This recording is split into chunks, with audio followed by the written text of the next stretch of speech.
So today I'm meeting with Chris Edwards. Aloha, Chris. And my first question, Chris, is your company, MindEdge, was founded by educators from Harvard and MIT. Yeah. What have you got against Boston College? The the rivalry roots run deep up here for sure. And I think if your business or life is centered in a certain part of Cambridge, right, there's kind of like Uh-huh. some lines down the street and you gotta pick a side. I think we were fortunate to have folks from both sides of the aisle in the Uh-huh. early days at MindEdge, which has served us really well, especially since our early office was down there, right? So you kind of got to know the neighborhood to make sure that you can Okay. thrive in the neighborhood. Okay. So my second question, I asked Chat GPT, what one question should I ask an alt cred expert? Ooh. It naturally provided a dozen possibilities. And two of which I've combined here. The first one, how can individuals effectively leverage alternative credentials to enhance their career prospects? Yeah, And what are the most effective ways to establish and build alternative credential profiles? sure. So two really good questions. I think the first one in a lot of ways comes back to the age old ways that we've all tried to explain how we know to do what we do, especially in a job setting, Mhm. right? So the old storytelling from the forever canon of how to interview, right? There's got to be a story behind what you learned, why you learned it, and then how you're able to apply that. And I think that is the starting point for somebody who thinks about an alternative credential, right? I think about my own career. I was an undergraduate journalism major, but I wouldn't have gotten my first job had I not done basically an independent skill study in the software Sure. that's used to make newspapers, right? That wasn't a part of my curriculum, Was it but like a I hobby? def well, I worked at this college newspaper and I didn't know the software. So I Yeah. did what you would do it before the internet was really great. And I went and bought the book and Uh-huh. I sat with the manual and I did the thing. And over time, I developed the competency. I'd like to think I was an expert by the Hmm. time I was done. But when it was time to tell that story to future employers, there was a here's how I learned it, here's how I applied it, and here's how I might be able to do that for you. And so, for those who are trying to look at alternative credentials, whether it's something more academically oriented or a PMP certification, right, or Hmm. some other industry credential, just having the credential or getting to the credential won't burnish your career prospects, in my opinion, enough. Uh-huh. It's really talking through your personal application of that and having the opportunity to apply those skills is something that I think you can do in various stages, right? In certain types of careers, especially in a lot of places where you're talking soft skills versus kind of harder skills, Hmm. things like programming as opposed to empathy.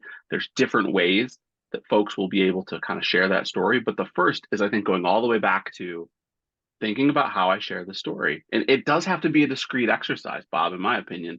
You really do have to sit down and think, okay, what did I do there? How would I explain it to somebody else? And then how might I show them what that actually looks like? Does it Um, does it come down to kind of the part about the profile? Does it come down to just LinkedIn or like a digital portfolio? yeah, I mean, today, LinkedIn would be the most natural place that you might put things. A digital portfolio is really common in other industries, right? If you think about programming, repositories that you have on GitHub are ways that you're going to be able to show that off. So I think there are discipline specific ways to show off your skills in various places. One of the things I'm excited about in the institutional efforts around alternative credentials is this idea of skills and learner records or learner wallets. Hmm. So the idea that what comes into and through your official learner record, which might include college work on your transcript, is more descriptive and more portable and more able to integrate with all the other things you do after, whether it's becoming a master in Excel or learning a programming language or taking a specific leadership training or just working on your durable skills like empathy or communication through other kind of formalized curricula, those learner records, learner wallets, learner elements, the goal, I think, is to find the minimum viable skill set that it takes to start on a job pathway. And so as those platforms develop, as those technologies improve, that will be, I think, a second and a lot more valuable way for learners to be able to express what they've learned through what would be described as an alternative credential. Where were you 20 years ago? uh, um, thank you so much. The next question, Yeah. in a somewhat provocative statement on YouTube last year, you mentioned that on campus, primary currency is still the degree.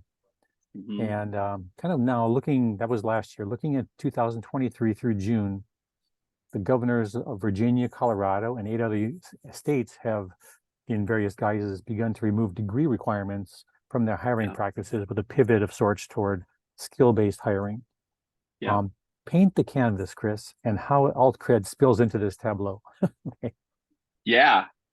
I mean, in some places, I think it's early days where politically and otherwise it is convenient to really talk about alternative pathways. But I will say Colorado is a place that I've been following quite a bit.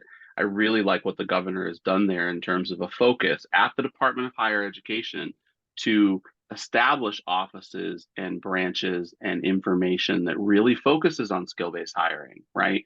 And I think it really comes down to it. First of all, it's great because I think we all know the old joke, and I'm sure you could find one of these now.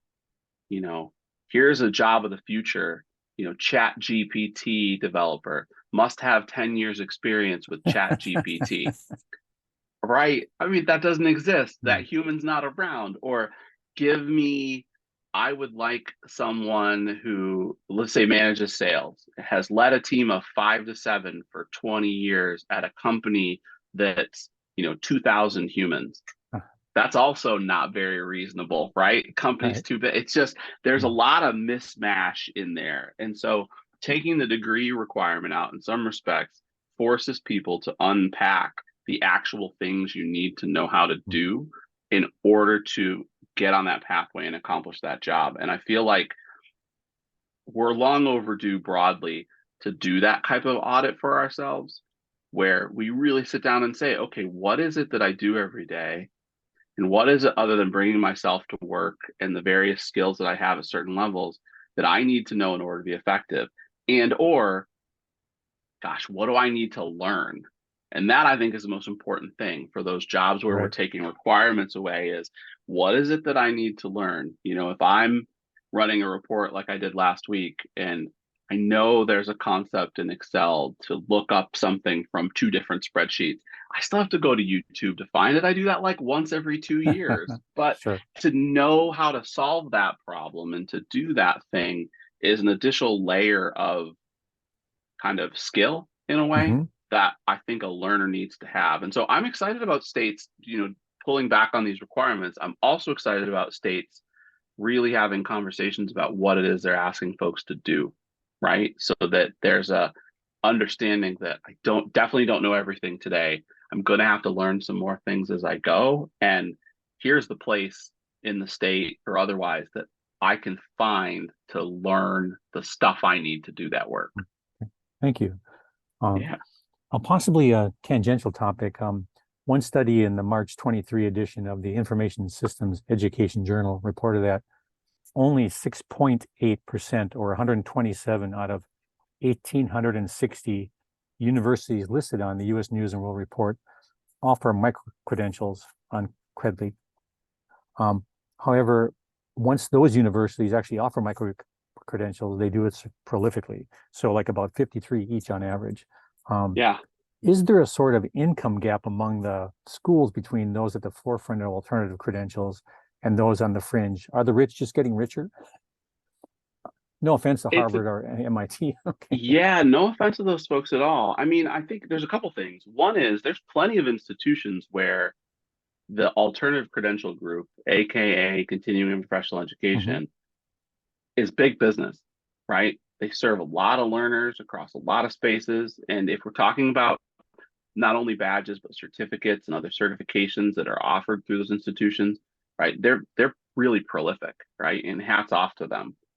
I think the challenge with badges, and we've talked about this in a couple of UPCEA venues, is certain institutions, through their governance and process, really have to have some deep conversations about what it means to have a badge from my place, right? So if I've got a badge, and I harken back to last month's Alt Cred Network feature from our friends from Kennesaw State, who are very intentional about deciding what types of badges would be awarded and what those would mean inside their community and outside.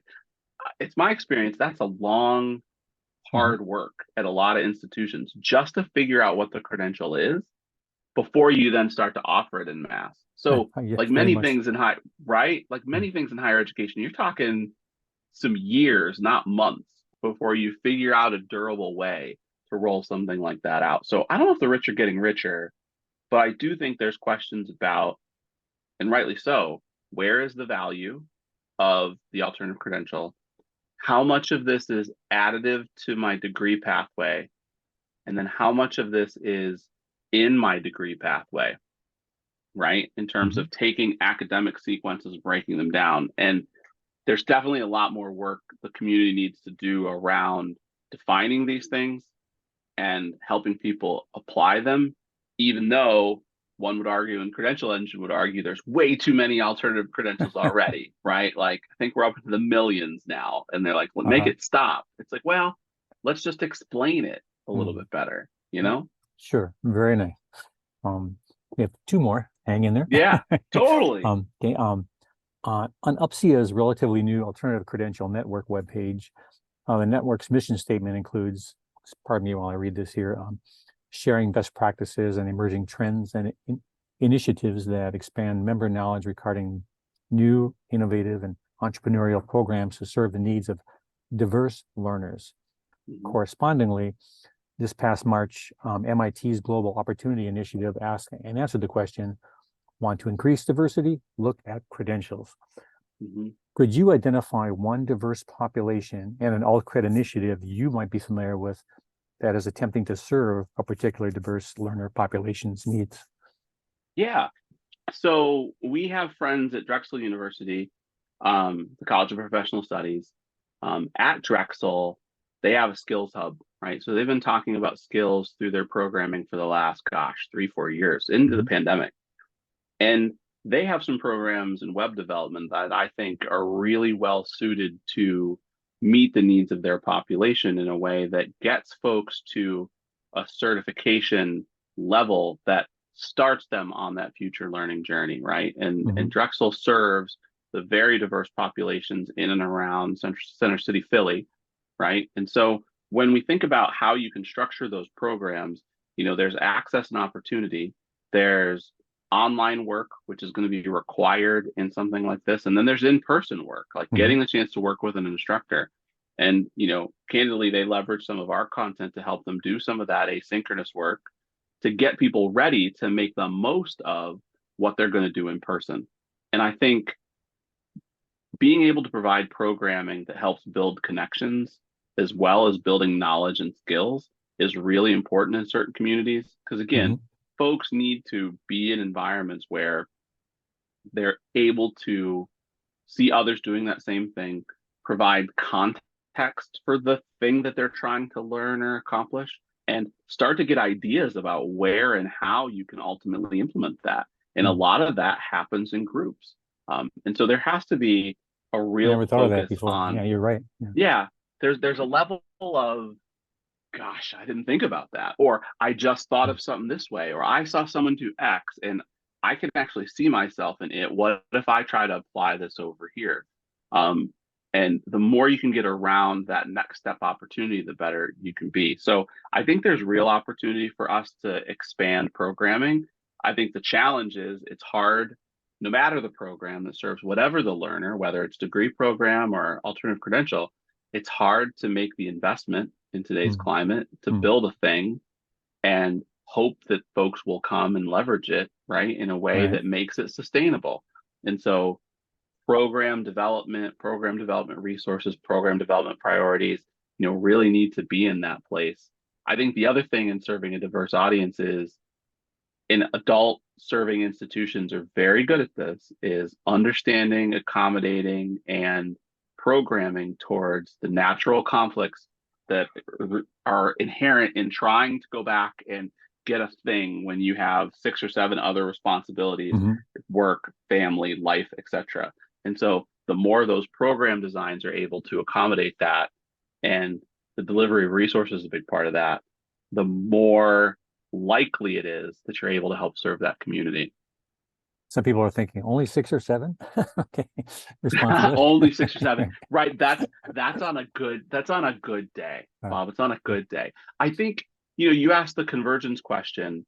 One of the things I'm most excited about for that particular conference and UPCEA's push for alternative credentials, both in the network, the hallmarks for credential innovation, some of the other things that UPCEA has provided is, there's just historically been a lot of questions about what to do with alternative credentials. There's a lot of pushback because an alternative credentials in some cases can move really fast, right, on a Mm-hmm. topic because of the units and resources that might be available at a certain part of the campus that are different from the academic processes and pathways for the approval of curriculum and stuff. And there's really not probably a comfortable middle. It's either you're able to go fast and you do it, Right. or it has to take a long time and you Totally just agree. bear through it. Yeah, right. There's just no middle.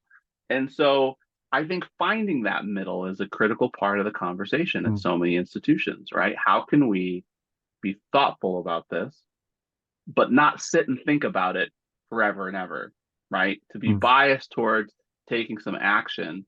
And especially if we think it's going to be a big thing, having the kind of quality that represents our institution, and frankly, being comfortable with the iterative nature of developing and deploying online learning, right? It's like the first time you solve a problem, you solve it a certain way.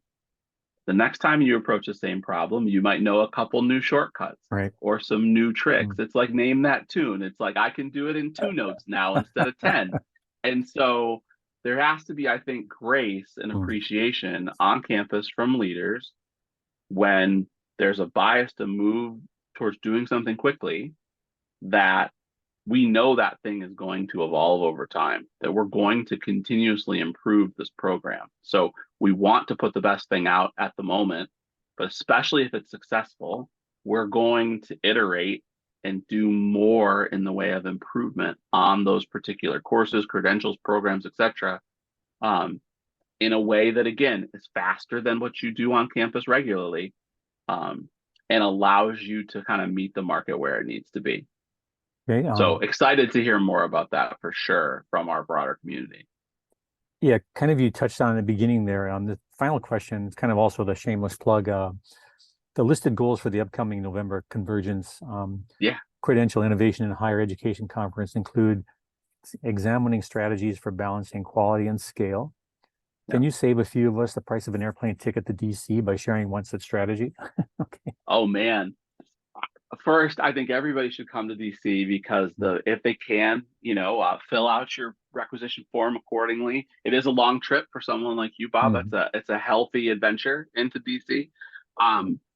But I think what's helpful in that strategy is working to abide by, as best you can, your campus's protocol for developing high quality stuff, right? Whether it's an in-person session, it's in-person coursework, or it's online asynchronous coursework. If you have established protocols on campus, follow those protocols to a T, right? So that you've gone through all the necessary steps to ensure that your course ticks all the boxes, right? In terms of quality, in terms of engagement, in terms of things like accessibility, right? Stuff that are just kind of nuts and bolts, so that folks won't poke at because you've done things the right way.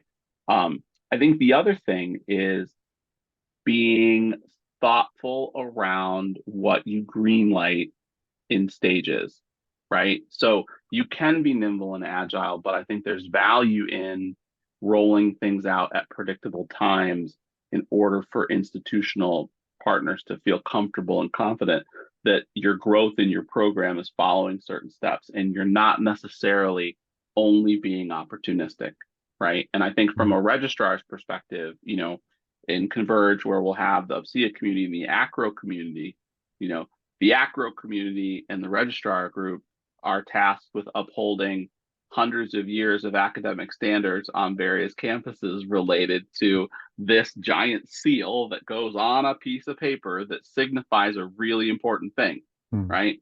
And they want to know and understand that as that's evolving, that you're maintaining levels of standards and rigor that the campus is used to and interested in. And, you know, I think to the extent that folks approach alternative credentials with a mission to expand access, to expand opportunity, to grow the institution, following some of those protocols in a way that makes sense, gives everybody that comfort that those initiatives are worth investing in and should be accepted and appreciated for the mission and drive of the institution.